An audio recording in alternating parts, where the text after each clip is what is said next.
Modern nuclear submarines are a formidable weapon. They lurk quietly under the surface and can remain submerged for months at a time. But how?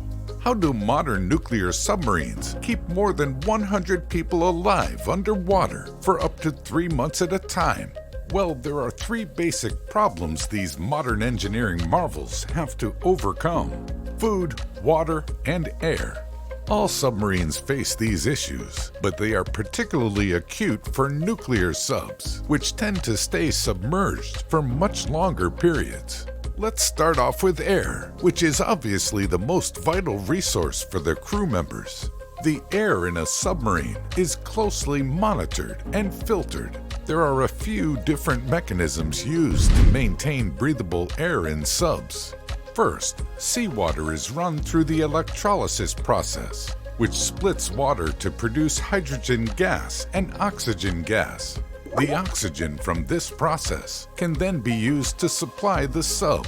However, as the sailors inside of the submarine breathe, cook, and go about daily life, carbon dioxide is released along with other compounds. If carbon dioxide were to build up, it would be toxic to human life.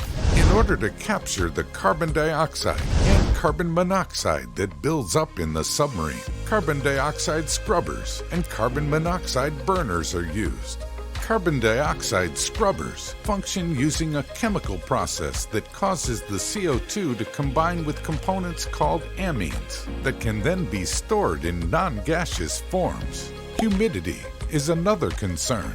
With that many people breathing in a close space, moisture can easily build up on the walls and equipment. This excess moisture is usually removed using a dehumidifier. Air is also kept free of particulate matter through constant filtration. All of these processes can keep the air inside of the sub breathable, but it doesn't always keep it fresh, and it may get smelly for the crew. When the sub needs new air, it can come up to periscope depth, stick a tube up to the surface, and draw in the fresh air that way. So with air covered, what about water? When submarines depart, they have drinking water tanks that are filled, but they eventually become depleted. The subs themselves are surrounded by water, but that seawater is obviously too salty to be used for drinking. Instead, it is used for other purposes, such as flushing toilets. Fresh water is important, as it is not only used by the sailors, but is also needed in the nuclear reactors on board to produce steam for the turbines and for cooling other equipment. In order to turn seawater into fresh water, it is typically either run through the process of reverse osmosis or it is distilled.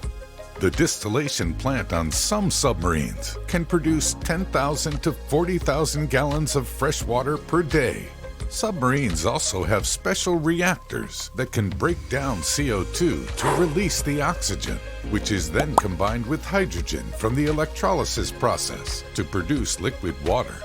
As for food, this is actually the main limiting factor for how long a submarine can stay underwater. Submarines have very little space to store bulky food items and generally take only 90 days of food at a time. There is usually only enough fresh food for 2 weeks or so, and after that, it is canned and frozen food for the rest of the trip.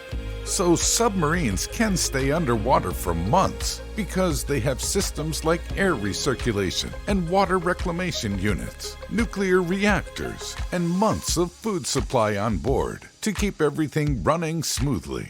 Submarine engineers have really thought of everything.